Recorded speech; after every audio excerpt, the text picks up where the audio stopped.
All right. Good evening. Welcome all. And welcome to our guest, Steve Borock. Steve, good to see you. How you doing? It's always good to cool. see you, my friend. It's always good to see you. And so we just moved into the new house a couple of weeks ago, and I've been setting up the room. So I did a special. I had to break out the special. I haven't found a place on the wall yet. Oh, nice. My 3 favorite issues of Captain America in your honor. Well, I mean, it's all Steranko. You know that. You know, he's a good friend, and he's such a nice man, and he's an amazing artist. You know, and what I like about him is that, you know, if you're online and you're trying to get an autograph, as opposed to other people, he's not just grabbing your money. He actually sits and talks to you for like 10 minutes. Oh, so yeah. his life takes forever, but it's wonderful. It's a great experience for the fans. Yeah, he was amazing. And matter of fact, hold on, as I break out, I will break out you know, I have a Captain America sketchbook. I should have thought to. I know. It's stage awesome. This, and because I have a Steranko story. This is my Captain America sketchbook. It's cool looking. Yeah, it was. I forgot it looked like that. I had it bound in red. Yeah, this is all custom bound by one of the best bookbinders in America, and it's got these amazing Captain America like end papers, and which he did like on a whim. And the first piece I ever got done in this was back when he was alive. Joe Simon did, which if you're, for the uninitiated, that is the original. It's a recreation of the original concept sketch for Captain America. Exactly. That sold for a lot of money, the original concept sketch. Yeah. What's his name has it? Steve Jeppy, right? Jeppy has it, yeah. Mm-hmm. But anyway, here's my Steranko piece. Oh, my Lord. Yep. How long did it take him? I don't quite remember. But I saw him at Baltimore Comic Con in, I want to say it was 2001. I saw him at Baltimore Comic, or maybe 2002. And I told him it was 2002 because I had just gotten the book done by Joe Simon. And I told him about my book. I said, Joe Simon did the first piece, and you're my favorite Captain America artist. Right. Would you do, you know? And he said, I'm busy. He said, give me, you know, he talked to me. He was very nice.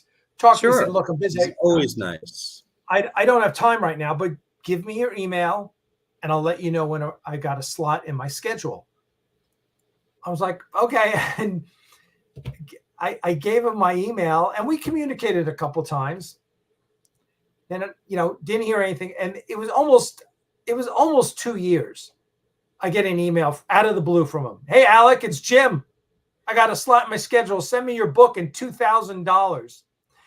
And at the time, this is 20 years ago, $2,000 for a sketch was like Steranko sketch, yeah. But man, I'm like, it's what a Steranko. Sure, worth every penny. And just the interaction with him, as you said, just like nicest guy in the world. Just I mean, I've had dinners with him, and he is just, you know, he's just himself. He doesn't change from the convention to dinner. You know what I mean? He's still the same nice guy. Two things about him. One, he is a generally nice guy. Yes. And two, he is who he is. He's one of those people who's like just knows who he is, and that's who, and you get what you see. You know, he's not trying to put on airs or be someone he's not. You know, he's got his own style. He's very much a kind of a man at a time. He's very old school. I mean, he's a real historian. I mean, he loves the pulps and all of that stuff. I mean, he's a huge pulp collector. A huge pulp collector? Yeah, he really is. That doesn't surprise me. Yeah, he goes to the Pulp Con, the big one, every year. Sure. Oh, really? Yeah. Well, so this is a special Axanar Confidential, because we're not talking at all about Axanar today. We're talking about comics. Yeah. Which is, you know, my big love, and even more than science fiction. You know, comics was my first love, my first collectible, and you and I have known each other. I don't know. I'm guessing it's 25 years now. Oh, easy. Yeah. Right. Yeah. We met in the 90s. Yeah. I mean, it's been a great friendship, and you know, it's cool because you know, I met you. You just were so enthusiastic about the comics and about the art and about the stories, and we just had a really nice conversation. And it was so nice not to hear somebody say, "What's this worth?"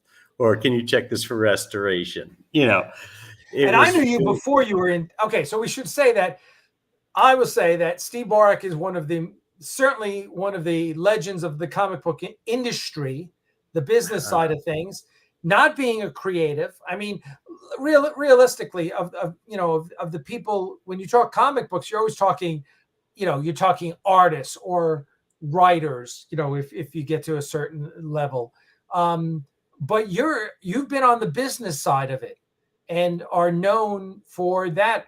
So tell us a little bit about your background, how you went from, when did you start collecting, and tell us about that, and hopefully your mom didn't throw out your comic book collection, and tell us how you got into the business of comic books. Oh, it was kind of funny. I wanted Tales of Suspense 57. I was a big Hawkeye fan when I was 12. And Phil Suling had his monthly marketplaces in Manhattan. Oh, yeah. My father had his office in Manhattan, and he was like, "Oh, it's a Sunday? Yeah, I'll drop you and your friend off," because I could only, you know, afford half a table back then. I think it was like $12 or something. I don't know. But I was just selling like some junky comics so I could get, you know, a Tales of Suspense 57. There was no reprint. And it was funny because all these guys, the older people, were like, "Oh, you should be investing in, you know, John Wayne #1, or like any Fawcett comic, and, you know, Disney." And I was like, "Look, man, I just want this. This is why I'm here." And I kept doing it on and off. Then I came into some money. I started buying up. I sold my Silver Age collection. I was a high grade collector. Silver was very high at the time, and gold was very low. And I was like, wait a minute, I want these Golden Age books. You know, I read this Durango History of Comics, you know. Yeah, I have my original copies right there. Yeah, right. And so I was starting to buy up the Church Mile High pedigrees, the Tom Riley, San Francisco pedigrees, all that kind of stuff. I owned the Morphin 52 Mile High, the first Spectre. It was gorgeous. I mean, unreal. And I paid the most ever at the time cash for a comic book. It was $115,000. Yeah, it was crazy, but you know, I've owned 2 Action Ones. I was a high grade fanatic, and then I was set up as a dealer for a little bit, and then I got tapped by the Certified Collectibles Group to start this thing called CGC, and I guess they went to the top dealers, top collectors, asked who they trusted, also who can grade, who could tell restoration, and I was on the top of the list. So I actually at first told them, you can't put books in plastic, you know. They showed me coins and cards and how it's really helped people not being ripped off on eBay, and my friends were getting ripped off like crazy. I always say eBay was the Wild West back then. Oh, yes, it was. Yeah. So I said, well, if you make the holder openable, tamper evident, but openable, then I can see doing this, because people want to buy their comics and read them sometimes, or just, you know, look at it and then put it into a Mylar. I never foresaw that it would be now, hermetically sealed and there'd be 9(8) collectors, right? We just thought we were the good housekeeping seal of approval.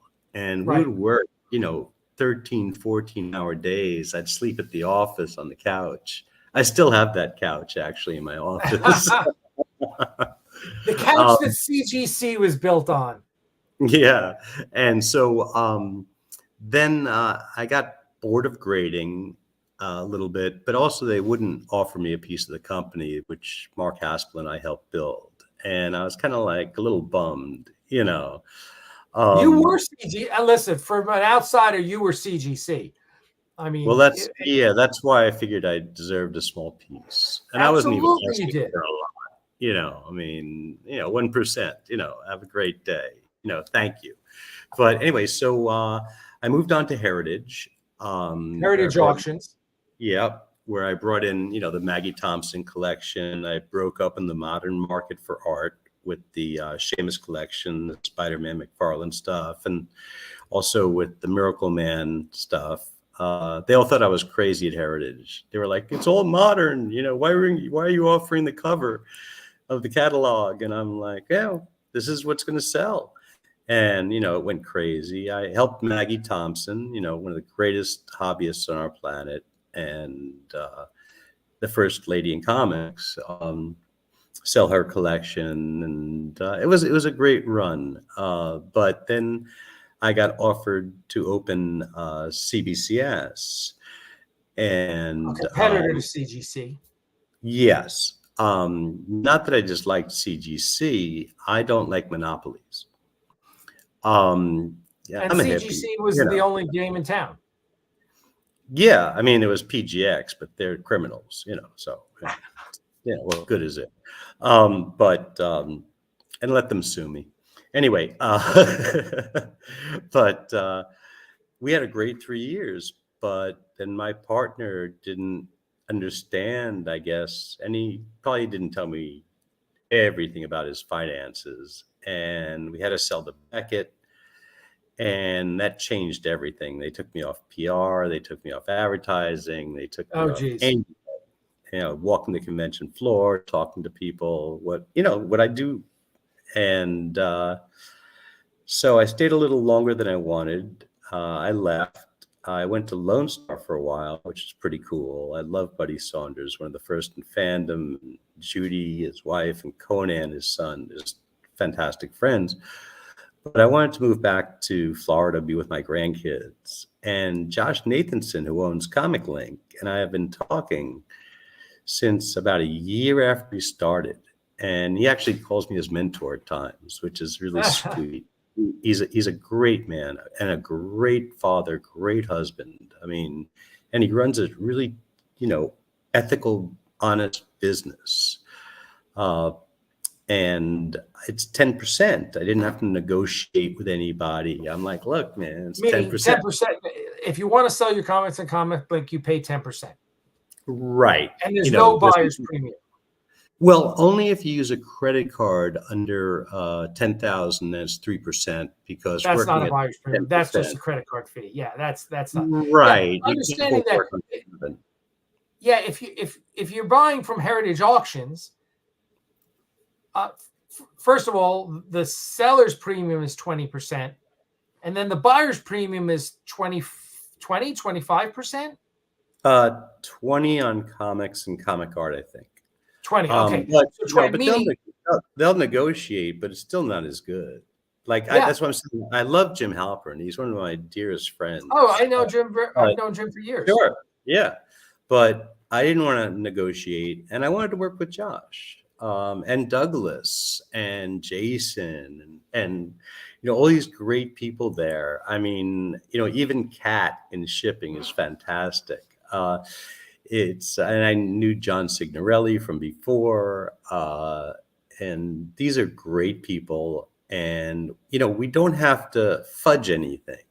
And just to set the stage, if you're selling high-end comics and comics art, really for a while it was just Heritage Auctions, and then Comiclink came along, and so really now you have I guess you have 3 options with Comic Connect, but realistically, the 2 Not big really. option houses are Heritage and Comiclink. And if you want the top dollar, I've sold almost exclusively through Comiclink, both Yeah. comic books and I sold my Silver Age Captain America collection through you guys, and I've sold some more recently through you guys. And yeah, it's just it's just a lot easier. Also, when you're selling it with Heritage, again, great company, but if you sell if the hammer price is $1,000, they're adding another $200 on top of it.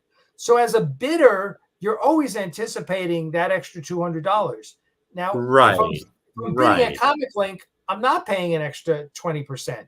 So I can bid $1,200 knowing that I don't have to pay a buyer's premium.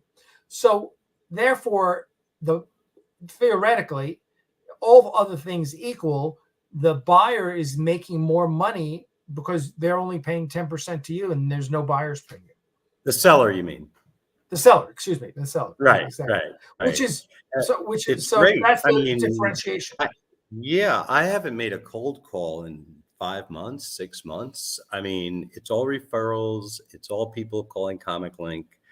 Well, you should be talking to Dave Mandel right now because he's freaking spent $2.5 million on that X-wing in the Heritage Gene auction, and he already told everyone he's going to be selling some art off. Yeah, well, Dave's a great friend. I've known him for many years, and he's a great guy, wonderful guy. Yeah, and I don't chase people. I just I'm a hobbyist. I love what I do, and I don't want to bring in business to a friendship conversation. Yeah. No, I hear you. But if Dave ever reached out to me, of course I would take care of him. Sure.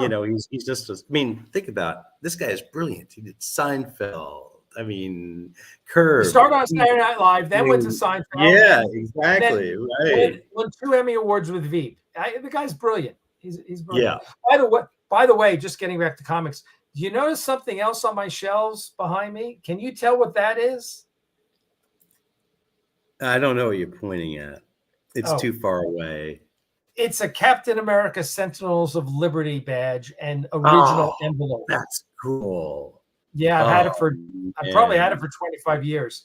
But it's the original badge, the card, the envelope it came in, it even has a letter on the back from the Timely. It has a letter from I think it's the mother of the who bought it for her son. Oh wow! And his son, and when her son passed away, she wrote a little note on about it. Yeah. Oh, that's sweet. Yeah, I've had that forever, and they'll bury me with that. Yeah, I mean, I have some pieces that were given to me as gifts that even doesn't matter what it's worth, unless of course I'm very broke. But that's a different story. I mean, I'll never be rich. I make people millionaires. I'm not one. I'm just a hobbyist, man. I love what I do. It's fantastic. Let's answer. Eric Madsen had asked a little while ago, what are your favorite comics and from which franchise? So you give me, just give me. All right. One comic book title. You're going to be trapped on a desert island with all the comics from one comic book title. What are you reading? Wow. I'm going to say Sandman. Oh, well, okay. Yeah, I mean, it's so intricate that you can read it over and over again and find more stuff. And it's so well written and so well drawn. But then, there's Grendel and there's, it's so funny you say that. I just pulled it out. Where is it today? I just pulled this out today.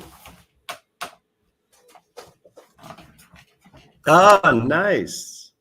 Yeah, I didn't even know I had it. So anyway, I opened it up and started flipping through it.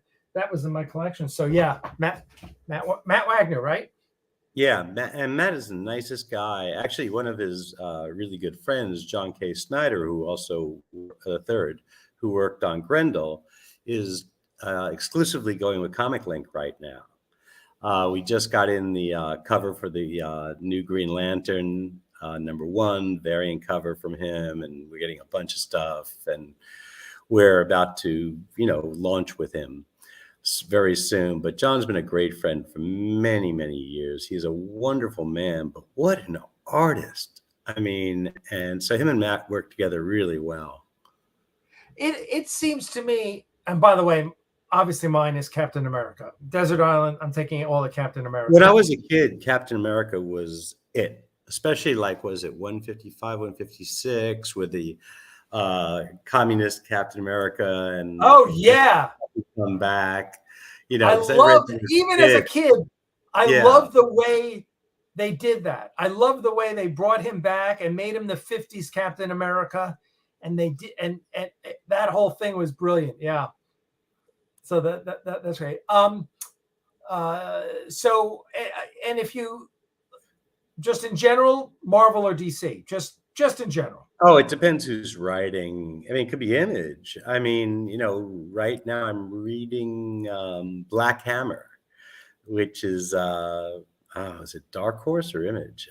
My brain is gone from that, but it is such a great series. It doesn't have to be superheroes for me, though I do love superheroes. But I've stopped reading Spider-Man.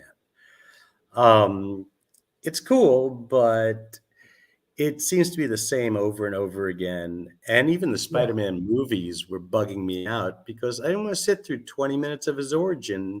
Oh gosh, how many times do you have to tell me his origin? Though the Spider-Verse movie was unbelievable. That was so much fun. I didn't expect to like it. Oh, you got to see it. You got to see it. And Jim Food, another friend of mine, he did a lot of the preliminaries for the characters. Yeah, it's really, really cool. So they used a lot of his stuff. You could definitely see it more in the second movie than the first.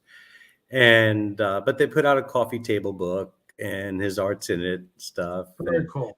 He just, I've been helping him with his pricing, and he just sent me a piece of art. I can't believe it. Actually, I have it right here. Oh yeah. I don't know if it's going to be seen really well, but it was a cover he did for a convention program, and it was all these people in cosplay, but there's Baby Yoda. It's really great. He is such a wonderful person and such an amazing artist. He's great. Very cool. Here's this is a piece of art. I'll tell you,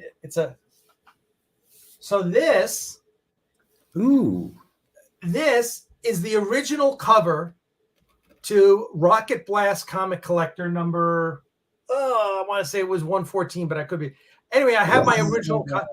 RBCC. RBCC. It was a Star Trek issue, and this was the cover. And I have it. I have that. I've always loved it. I always loved the drawing. Well, one day, 10, 12 years ago, I see it on eBay for sale by James Van Heist, the publisher. And I think it was $200. No. And I picked it up and I was like, this is amazing. I have my copy from 50 years ago. I don't know, that was the 70s, I guess. So so that was amazing. That was a great get. And and that was a great fanzine. I mean, it was the king of fanzines. We don't call it fandom anymore. We call it a hobby, and some people call it an industry. And when they call it an industry, it kind of bugs me out because it's about enjoying the friendships and enjoying finding your jewel and reading this great comic book and looking at this wonderful art. And it's a shame, but I mean, there's no fanzines. It's all online, and everybody has an opinion as opposed to writing about just the comic book and the character and the history, which means so much to me. Well, and I saw another, someone posted on Twitter today, and they were criticizing Marvel, and I'm just like, when Batman versus Superman came out, yeah, and Crystal, no, Batman versus Spider-Man, Superman versus Spider-Man. I'm sorry. Now, Superman versus Spider-Man. Oh yeah, that yeah, was right. yeah. But when the movie Batman versus Superman came out, the movie, yeah, everyone had an opinion on it, and I, not being a DC guy, I went to it and I enjoyed it. But everyone who was bitching about that movie, I just turned into an old man and said, when we were kids, we would have, right. When we were kids, we had 20 years ago, even 20 years ago, we would have killed for that movie, right? Oh, absolutely. But we had Spider-Man versus Superman comic, and we're out of our minds. Oh my God, everybody went nuts. We all did, and it was great. And Superman versus Muhammad Ali, Neil Adams art. I mean, that was so cool. It's dated, but it's great. Oh, still, yes, absolutely. It was great. It was great, truly great stuff. And as you said, I mean, back in those days, there was no comic industry. It was there were publishers and fans, and there were collectors. But now the money in the industry is just, you go up to a table and you see an artist you've never heard of, and they want $200 for a sketch, and you're like, what? Well, everything goes up. We're old men, Yeah, I guess. We used to pay with rocks. Now we have to pay with money, Yeah, yes, indeed. So tell everyone. So now you work at Comiclink. Yep. And let's go. I'm gonna pop open here. Let's see if I have. Yeah, I should have it. I'm gonna pop open this folder. I'm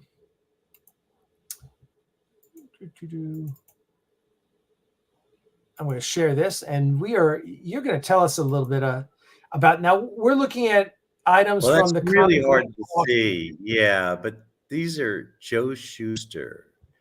Whoa. The bottom one is, Superman 1 recreation, and you see that little thing in the bottom corner. That's where he signed it. And the first one is like, the classic pose of Superman flying.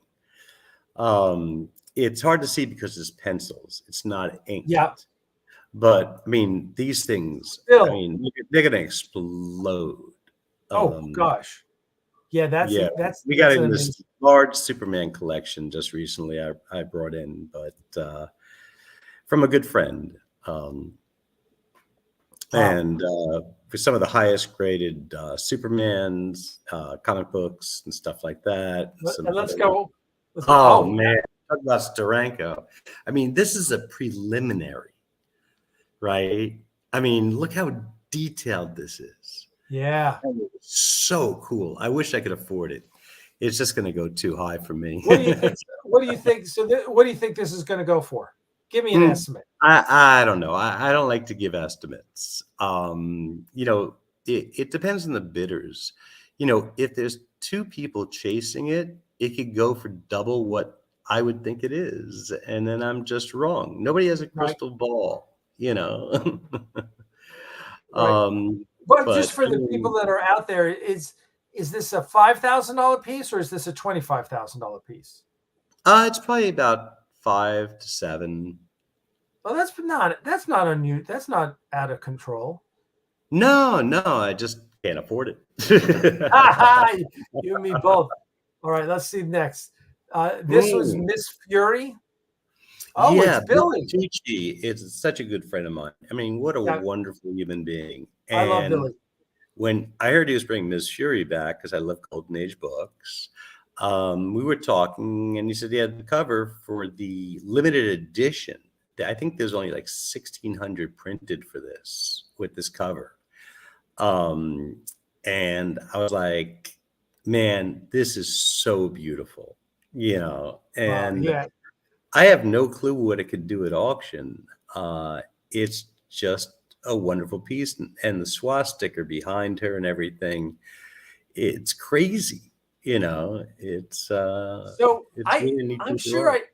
I'm sure I told you this, but oh my God, I'm thinking it was in the late 90s or late 90s, I think it was. I met Billy, um, and I don't even know. I must have met him at a convention.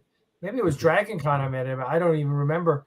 And we got to be friends. And when I guess, well, it must have been in the 90s because my parents were still living up in New York, and I went out and spent Thanksgiving with him one summer, one Thanksgiving, and Him and yeah, we Deborah are became very good wonderful, friends. right? Yeah, I We go became out with very good Billy friends, after and conventions, and we talk politics. yeah, It's fun.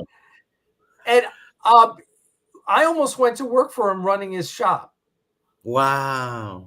Yeah, he we were talking about it, and for whatever it was after she had finished Mhm. its run, and he was kind of trying to figure out what was he was how he was where he was going to go next, and blah blah blah, and yeah, and I don't know, we talked about it a few years ago. We had dinner or something, and I said something. I don't know how it came up in conversation again, because at that time I had also had a conversation with another comic company about running their operation. But Billy said to me, he said, "Oh yeah, not hiring you was the biggest mistake I ever made back then." And I was like, Oh, that's "Oh so man, cool. that's so sweet of you to Yeah. say that," because that would have been What a who, compliment. And Billy is such a sweethart. He's oh, not lying, you love know. Billy. He's so genuine. Just so genuine. Everything about that guy. Yeah, I mean, listen, he and I are. I can imagine you and I are on the same page politically, and so I know where Billy lies. So but I don't care. Oh, we It have a doesn't matter. blast. Yeah, we But just I love laugh that and have a guy. good time. Yeah, he's the Yeah, best. he's good. All right, let's see. Let us see what do we have next here. Um, all right. Oh, this is Grendel crazy. tryout page.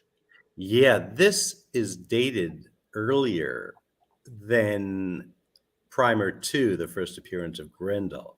Wow. And John Snyder, because I couldn't figure out where it was from when I got it for Comiclink,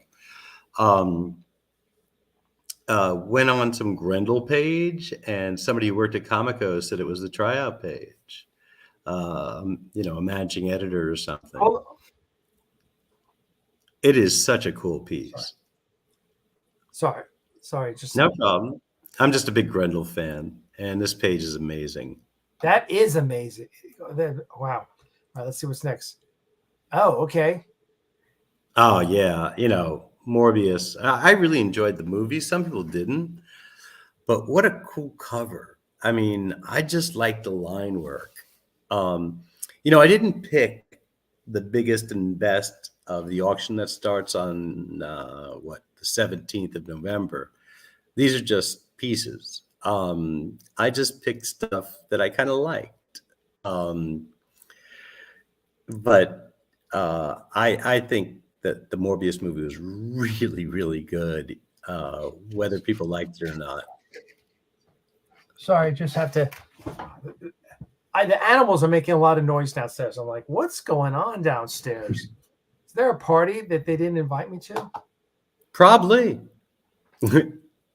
All right, let's go through Oh, Thunderbolts this is Annual number cool. 1. Oh, Yes, Carlo. Doctor Strange versus everybody. I mean, this is so cool. You got Deadpool, Punisher, Venom, Elektra. It's crazy. It's a really cool piece. Yeah, Carlo did a Captain America sketch for me. Oh, nice. He's really good. Because in addition to that sketchbook, I have another sketchbook. These are all Captain America pieces that were done for me. Let's see, is that This is Oh, wow. Oh, that's Dan Brereton. Oh, I love him. Linsner. Oh, Linsner. He's Yeah, great. there's anyway, I know Carlo is in here. I got so many. It's like I really did my work back then. Let's see if I can find Carlo in here. Well, if you don't find it, just email it to me. Oh, here he is. Oh man, that's cool. Yeah, and then you're one of your favorites and mine. Let's see. There's Jim Calafiore. Oh, what a nice guy too. And Tony Harris. Oh man, my favorite piece of art that I own is I guess besides the Grateful Dead art, is the Starman 7 cover, and it's multimedia. And it's gorgeous, and there's no title or anything. So people come to my house and just go, "Wow, this is beautiful!" And I go, "It's a comic book cover," and they're like, "No way!" Harris is great. Oh. All right. Oh, boring. 19. Wow. I mean, this is it is just a real piece of history. It's just gorgeous. And I love that 5th panel. It's just really cool. All right, let's.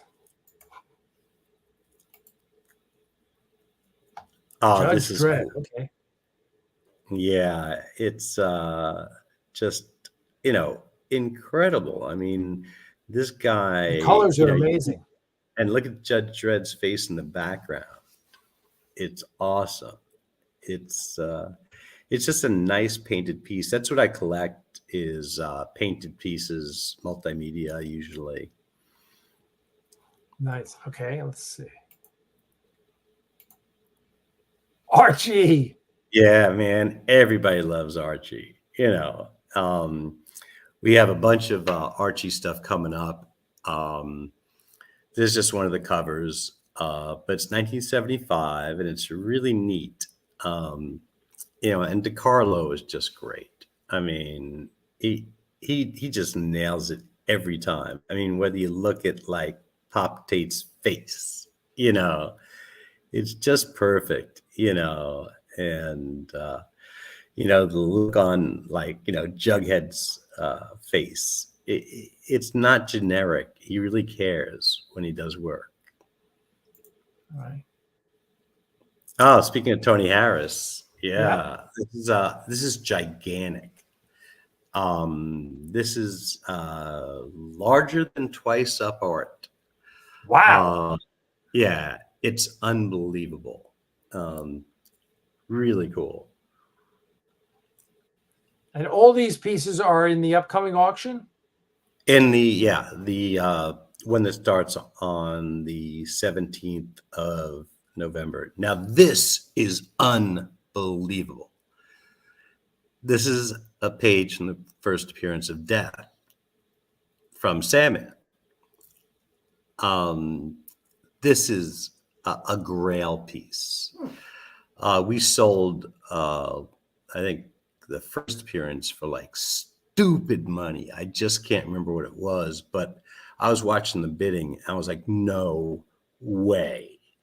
But it is so iconic and so important. I mean, even the Sandman TV series is fantastic. Wow. Okay.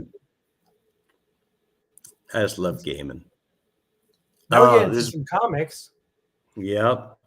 This is the first Superman time travel story, but this is from 1947. To find it in a 9.6 with white pages is almost impossible. I never owned one in this high grade. I had like, I don't know, a 9.2 or a 9.0. Yeah, we used letter grades back then, of course. But this is single highest graded by CGC. What is the highest graded action number 1? I think it's a 9.0, but the Edgar Church copy has never seen the light of day since 97 when I saw it.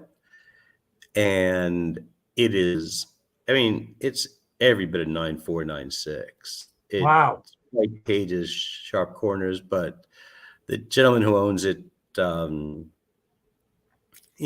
just doesn't want it graded, doesn't want to do anything with it. He also owns the Detective 27 Allentown, the first Batman, because the Mile High wasn't as high grade. But he's a huge collector of Superman and Batman. He's got every piece of memorabilia. He's got the Batmobile from the TV show. He's got the Batmobile from the movie. Wow. It's insane. Every piece of memorabilia you can imagine.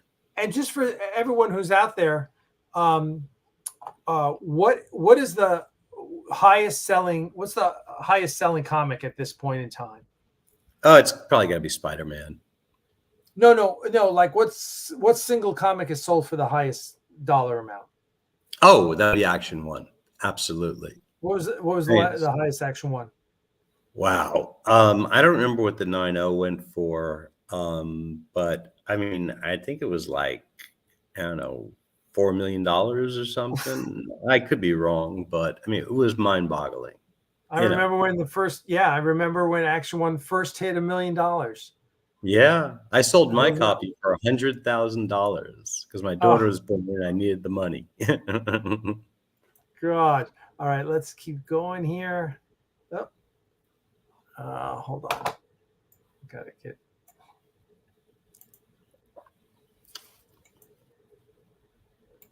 Oh,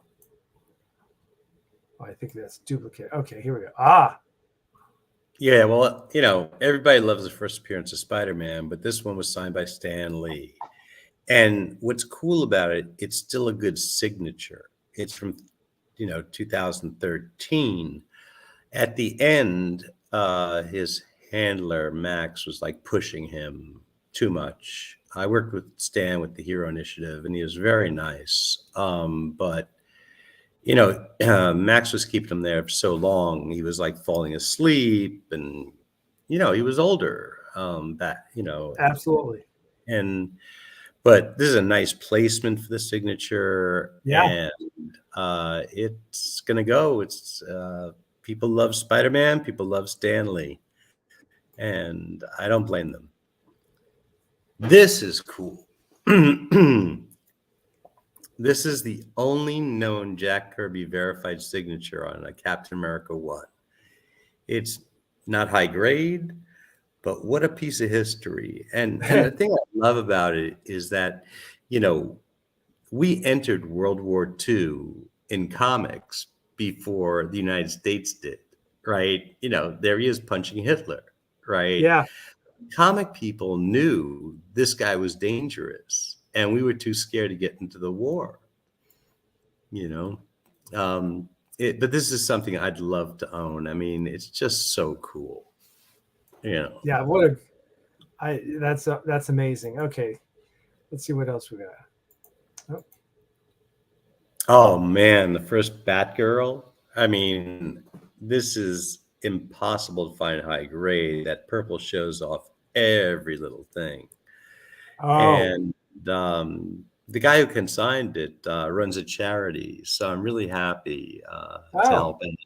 Yeah. Now, so great. Give us an estimate on this. It's 1967, 9.6, great, very high grade. I mean, it could go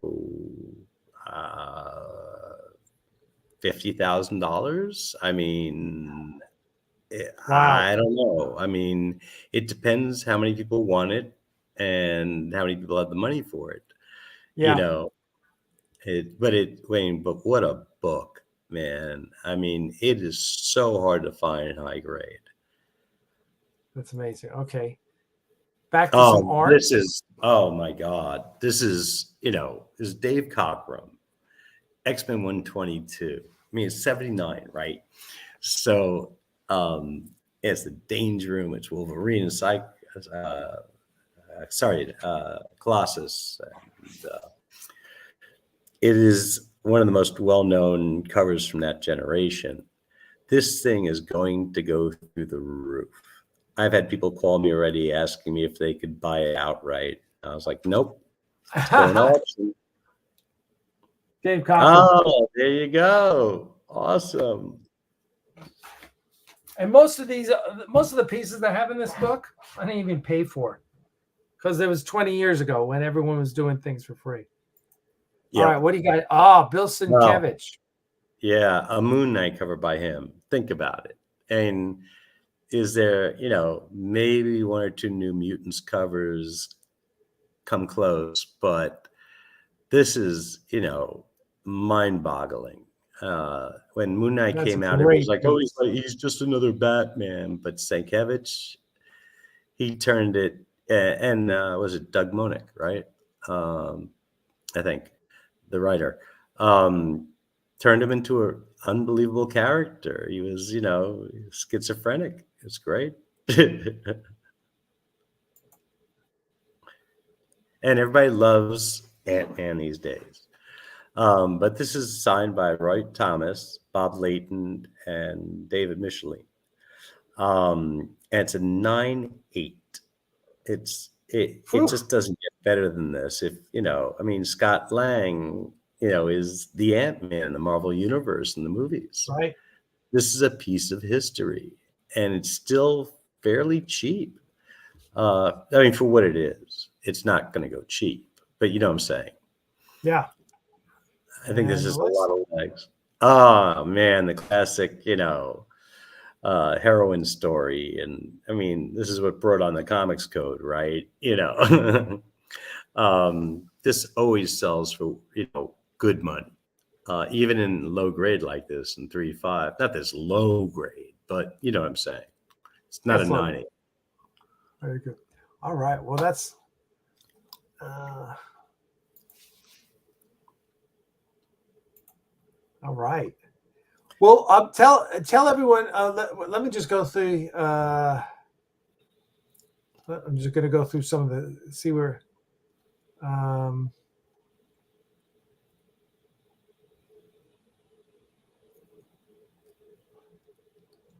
I'm just going to go through. I'm looking for see if we have any questions. Not that interesting, so I doubt I'm getting questions.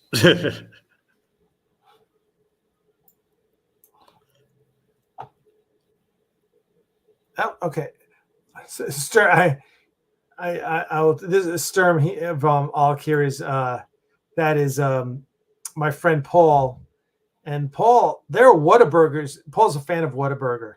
Their Whataburgers have opening all over Georgia now, I think, Paul. So I'm sure you're very happy about that. I'll be in Atlanta this weekend at the comic show on Sunday. So I drive tomorrow for 7.5 hours. There's a comic show on Sunday? Yeah. Is that West Hillender's show?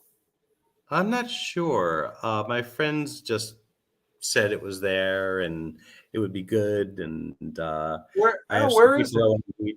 I think it's a Doubletree. Oh. Well, once we're off, just send me the info and I'll try and meet you there. Oh, that'll be great. We're having dinner with some people Saturday night too. Okay. And maybe Sunday night. So, hopefully we can hang. Sunday night Crystal's off, so we certainly could join you together. So that'd be great. Cool. So very good. Well, so what let me ask you this. What effect do you think the Marvel Cinematic Universe, and to a lesser extent the DC Universe, have had on the comics industry as a whole? Oh, it's brought in a whole new generation, which is wonderful. Whether there's one bad movie out of 5, who cares? It's just like books or television shows or whatever. They can't all be winners, but you think about the first Iron Man movie, it changed everything. Yeah. It paid homage to the original and took it a little further. And of course, Downey was just the perfect Stark. Oh yeah, And it was. the way they built on it, and then nobody expected Guardians of the Galaxy to be a hit. No, I was like, oh, this is going to be Marvel's first failure. Right? And We man, loved it. it was great. Yeah. I mean, Baby Groot, and how many did they sell? The merchandising is great. My 5-year-old grandson loves Iron Man, Spider-Man, Captain America, Groot. It's fantastic. He's 5, so we keep the hobby going, which is really important to me. Yeah, I think so. I think so. It's fun to go to a comic book shop now and see how it's changed, and now that they make comics specifically for different age groups, like for small kids, and then for then there's young adult, and then so that's nice to see as well. It is. It's really great because back in the day when my daughter was very young, I would read her Spider-Girl, and she loved it. Yeah, and it was great stuff. I like right next to me. I've got a bunch of my comic books here. I'm just gonna pull out a couple. One of my favorite series when I was growing up was Commandy. Yeah, wasn't it great? What a concept that he took. I mean, first think of it, right? See that first cover? Oh, it reminded me of Planet of the Apes. Yep. And I was like, wow, this is fantastic. Yeah, that's right. Kirby, I mean, it's totally Planet of the Apes in a comic book series that is basically Planet of the Apes, but the whole zoo it's the whole zoo. Exactly. It's not just apes. Right. But he did it so well, and it was such great Kirby. Sure. Kirby was a genius, Yeah. Now another one that I really liked was the old classic. Oh, sure, Russ Manning. Russ Manning was. His stuff is just amazing. And even when they brought him back with Valiant, it was very fun. Yeah, I'm sorry? When they brought him back with Valiant, it was fun. Yeah, oh yeah. Now here's something. I'll be the guy that, I'm kind of like, Alex Ross to me has become Peter Max. Mm-hmm. He's all over the place, and it's like the novelty is worn off. Not mean it does not diminish his genius, but no, he's a great artist. Still one of the great graphic novels of all time. Sure, and also and this is what introduced us to Alex. This is when we went.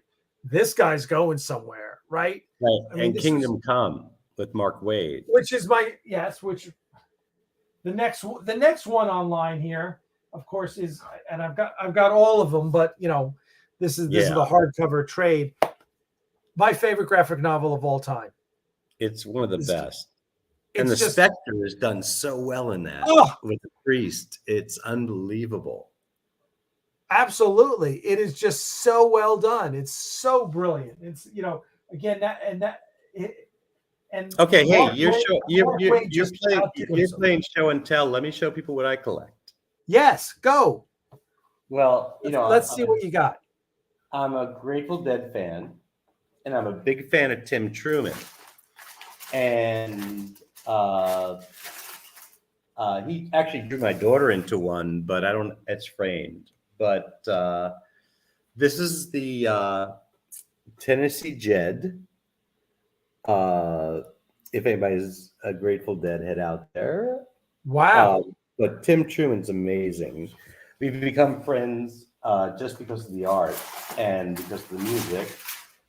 This one, actually, the bottom half has been used on a album cover, and it's Broke Down Palace. It's such beautiful lyrics. I also have, this is great.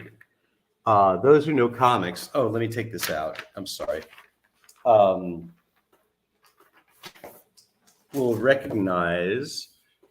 It says there's a dragon with matches that's loose on the town, right? But if you look, It's Fin Fang Foom. Oh my gosh. Wow. It's a Yes, it scooter. is. Look at that. Yeah. And let me see. Last but not least, there's one that I love because it's if I can get the paper off of it, it's there you go, Jerry Garcia in there. Wow. And you know, I mean, I thought I had a well-spent, misspent youth following the. Now, what is that from? What is that page from? Oh, so what Tim was doing while Robert Hunter was alive was did for the Grateful Dead Almanac. It used to be a newspaper that got sent to you 4 times a year, and now it's online. And him and Robert got along really well. And so he would illustrate the lyrics and put it in the newspaper or now online. And he even drew my daughter and his son into one. It was Wow, really very cool. sweet. Yeah, really nice. And that's part of what I collect, but that's my passion is I love lyrics. I love music. The Grateful Dead lyrics, especially Hunter's, taught me how to be a good person and to treat people the way I want to be treated, and always, be kind. Even whether it's, that's why I like working with the Comiclink, right? It's 10%, and I don't have to push anybody. I just go, look, if you don't like what I have to say, go somewhere else. And Right. they don't. Or if they do, they come back to me and they go, I probably should have listened to you. Yeah, right. Exactly. So that's Exactly. kind of cool. I mean, I collect other art too, but I wanted to show that off. But before we end, I really wanted to talk about the Hero Initiative. Yes, It's please do. near and dear to my heart. Heroinitiative.org. It's our charity. It's our hobby's greatest charity. Jim McLaughlin and Mark Alessi put it together. And we just help creators in need. There's so many creators out there that, never got paid except by the page, and they didn't get to keep their art, and they didn't get to sell it for thousands of dollars like newer artists and stuff. And yep, that's the Hero Initiative. And even if everybody gave just $1 through the website in our hobby, that's a lot of money. We pay for medical, we pay for Ubers, we pay for housing, we pay for food. It's so important to me to give back to our community. I've said on probably every interview I've ever done that if I needed charity, I would probably take it. So if that was the case, why wouldn't I work and be on the board of the Hero Initiative trying to raise money or try to help people? And, these people deserve it. They gave us so much enjoyment, Yeah. It's Yeah. crazy. Look, I mean, just the top story here is Gene Colan, just one Yeah. of the legends of the comic Oh, industry. God, of course. Right. And the fact that, he was one of the, and Russ Heath, another one. Yeah. Heck, I've got where Gene Colan did a piece here. There we go. In my Captain America sketchbook. Oh, that's cool. Yeah. I still love his Daredevil 43 cover. Cap versus Daredevil. Yeah. Gene was one of those guys, his style was so recognizable. Oh, I mean, even something like Nathaniel Dusk, which people don't even know, is a DC small title, it was fantastic. He was such a great graphic storyteller. But I mean, it's just so important to, our community means more than anything to me. And helping people means a lot to me. I'm an old hippie, but it's really cool. It just said the price guide, right? So Steve Jappy was really cool. He prints, I think, 500 copies with a different cover that says for the Hero Initiative, and all the money goes to them. So if you're ever buying a price guide, buy the Hero Initiative one. That's awesome. That's all. Yeah, it's a great. I mean, I remember that 20 Hero Initiative 20 years ago when Jim started it, or yeah, whatever that. Yeah, that was so very over very 20 familiar. years ago. Yeah. Yeah. When did he start it? I think it was 2000. Yeah, that makes sense. That makes sense. Yeah. Jim's a great guy. I love Jim. Oh, Jim is one of the nicest people on the planet. And, I mean, I liked him back when he was writing, answering the letter column for Wizard. He was so funny. Yeah. He was great. But he's, once again, great friend. We have great dinners together. And, but he's a good human. And that's all that counts. He's a comic book fanatic. And he's also a sports fanatic. Yes, he is. But he just loves the hobby and is doing what's right by him. I mean, we only have 2 paid employees, or 3. And the office is the coffee shop around the corner. The money actually goes to where it's supposed to go. Yeah. And that's really important to me with a charity. I check out every charity that asks me for money. And most of them are BS because, the guy running it is making $1 million and then giving away 100,000, Yeah, exactly. Well, listen, anything else before we get going? Wow. We put the Comiclink info down in the show notes, but you can always just search Comiclink. If you want to get in touch, how will people get in touch with you, Steve? Oh, okay. They could email me at Comiclink. It's my first initial, S, and my last name, Borock, at comiclink.com. Or they can go on the website, look for my name, and get my extension, and they can get in touch with me directly. But also, I do a lot of comic book conventions, as you know, and I'm on Facebook, I'm on Instagram under Steve Borock. Nothing, fancy, and they can reach out to me there. But everybody at Comiclink is fantastic. They're all great to work with. It's just a great company. Well, good. And as as we said, I've used them and very happy with them. So take my recommendation. And if you're interested in selling or buying, I mean, I just love scrolling the website and seeing all the stuff that I can't afford. Yeah, it's crazy. I mean, even if you can't afford huge stuff, you should still check out the first session of the auction on November 17th or November 11th. My God, I'm screwing up. But it's on our website. Yeah, I was checking it out last night. Schedule. Yeah, and it is just chock full of great stuff, no matter what you like. Yeah. All right, my friend. Well, listen, thanks for joining us tonight. And if anyone has any questions, you can contact me. I can put you in touch with Steve. You can contact Steve directly. Absolutely. If anybody has anything they want to consign or have any questions, they can get in touch with you, and you can just pass their information along to me. And I love always just to talk comics. It's always fun just to talk comics with Steve. So, all right, my friends, thank you so much for joining us tonight for this special about comics and comic collecting and Steve Borock and Comiclink.